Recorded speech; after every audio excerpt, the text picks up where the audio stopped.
Timnas Indonesia kini sudah punya pelatih baru. John Hartman telah diputuskan sebagai nahkoda anyar skuad Garuda mengisi posisi yang lowong sejak Oktober 2025. Babak baru akan dilakoni John Hartman, dengan durasi kontrak 2 tahun plus opsi perpanjangan 2 tahun. Pelatih asal Inggris itu punya segudang pengalaman dengan membawa timnas Kanada berkembang pesat, hingga menebar pesona di pentas Piala Dunia. Setelah ditunjuk menangani timnas Indonesia, John Hartman dinanti tugas berat pada 2026. Mulai dari FIFA Series pada Maret, Piala AFF pada Juli-Agustus, hingga FIFA Matchday pada September-Oktober dan November 2026. Kemudian ada Piala AFF 2026 yang dijadwalkan berlangsung Juli 2026. Menarik untuk ditunggu adalah siapa saja orang-orang yang akan dipilih Hartman untuk membantunya di timnas Indonesia dengan peran asistennya nanti. Ada banyak pelatih-pelatih muda Indonesia yang berkompeten dan menunjukkan bakatnya di level klub maupun pengalaman lain.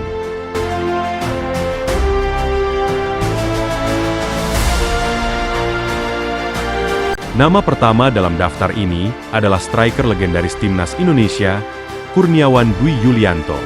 Namanya jelas tidak asing bagi penggemar sepak bola Indonesia. Ia merupakan sosok striker legendaris dan ganas di zamannya. Lahir di Magelang, 13 Juli 1976, Kurniawan adalah talenta besar timnas Indonesia. Dalam 59 caps dengan skuad Garuda, pemain yang sering dijuluki si kurus ini mencetak 33 gol untuk timnas Indonesia. Kurniawan Dwi Yulianto tak asing dengan Eropa. Selain menimba ilmu di Sampdoria, Kurniawan bergabung FC Luzern, klub yang berlaga di kompetisi kasta tertinggi Swiss. Di dalam negeri, Kurniawan bermain untuk Pelita Jaya, PSM, Persebaya, dengan pencapaian juara. Setelah gantung sepatu, Kurniawan masih bergelut di sepak bola. Bahkan ia sempat masuk jajaran kepelatihan tim muda Como 1907. Kurniawan mendapatkan kesempatan sebagai asisten pelatih tim Primavera Como 1907. Tepatnya tim U19 yang berkompetisi di Campeonato Primavera 2. Namun, ia terkadang juga membantu di tim U17. Perannya terakhir adalah ikut membantu Indra Syafri sebagai asisten timnas Indonesia U22 di SEA Games bulan lalu di Thailand. Ilmunya bisa bertambah jika didapuk sebagai asisten Han Hartman.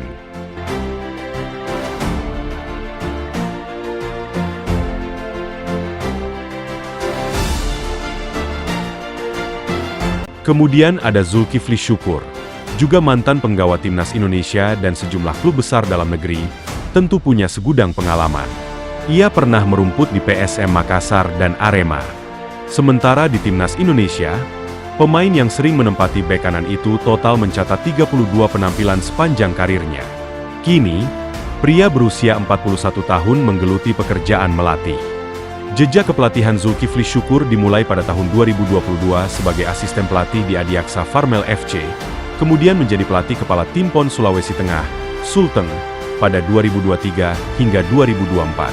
Selanjutnya menjabat sebagai asisten pelatih, hingga pelatih kepala di Persela Lamongan pada tahun 2024. Ia juga menjadi asisten pelatih timnas Indonesia U23 di bawah Gerald Van den Burg.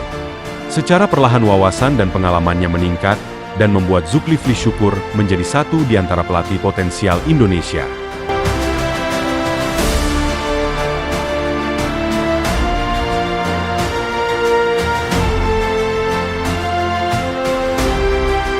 Selanjutnya ada sosok Ricardo Salampessy, ex-back andalan timnas Indonesia, dan mencatat pencapaian luar biasa bersama Persipura. Usianya juga masih 41 tahun. Prospeknya masih panjang. Salampessy disebut-sebut sebagai pelatih masa depan Indonesia, setelah memimpin Persipura mengarungi Liga 2 musim ini. Bulan November lalu, ia bekerja untuk tim BRI Super League, Malut United. Ricardo Salampessy diberi mandat sebagai asisten pelatih, membantu Henry Susilo mengarungi persaingan kompetisi kasta teratas. Kemampuannya saat masih aktif sebagai pemain, ditunjang pengalaman di dunia kepelatihan, menjadi nilai plus Salampessy. Dengan latar belakangnya yang berasal dari kawasan Indonesia Timur, semakin menguatkannya tahu persis bakat-bakat alami pesepak bola muda dari wilayah tersebut. Profil yang cukup cocok untuk mendampingi John Hartman.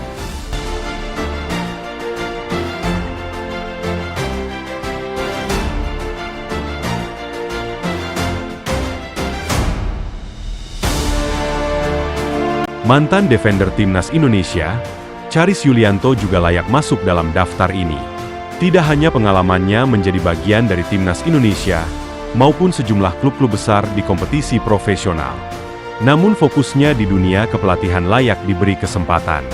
Tidak hanya punya pengalaman melatih di beberapa tim sebagai batu lompatannya, Charis juga disebut-sebut punya analisis yang cukup tajam dalam pengembangan taktik sepak bola.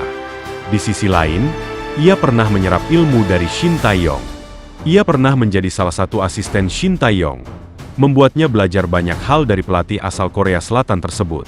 Kala itu ia diajak oleh rekannya, Nova Arianto, untuk menjadi bagian dari staf kepelatihan ST. Berbekal ilmu berharga yang diperolehnya dari ST, Charis Yulianto berharap bisa mengembangkan sepak bola Indonesia, baik dari level akar rumput maupun profesional.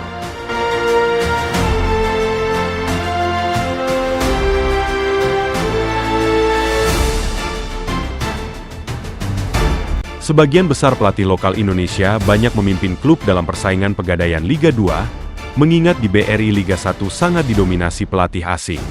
Salah satunya adalah Stefan Keeljes yang sedang meracik tim Kendal Tornado FC. Tim promosi yang kini bisa bersaing di grup B Pegadaian Liga 2 2025-2026. Masih relatif muda dengan berusia 40 tahun, Stefan Keeljes pernah bekerja di lingkungan Persikap Bandung, Bali United, Gresik United, dan Nusantara United, sebelum memimpin Kendal Tornado. Akhir pekan kemarin, ia membawa timnya mengalahkan tim kuat PSS Sleman 2-1 di Solo, dalam lanjutan grup B Liga 2 yang berjalan sengit. Kemenangan itu membuat Kendal Tornado membuka kans melaju jauh untuk promosi ke Liga 1. Sebab Kendal Tornado kini berada di posisi keempat dengan nilai 26, berjarak 4 angka saja dari Barito Putra sebagai pemuncak klasemen. Kemampuannya akan semakin bertambah jika mendapat kesempatan menjadi asisten John Hertman di Timnas Indonesia.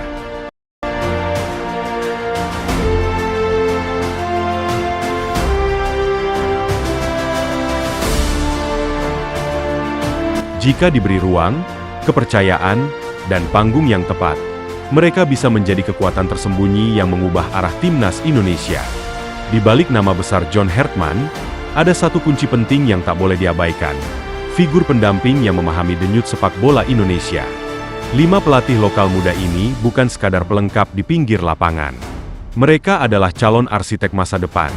Jembatan antara visi modern dan karakter Garuda.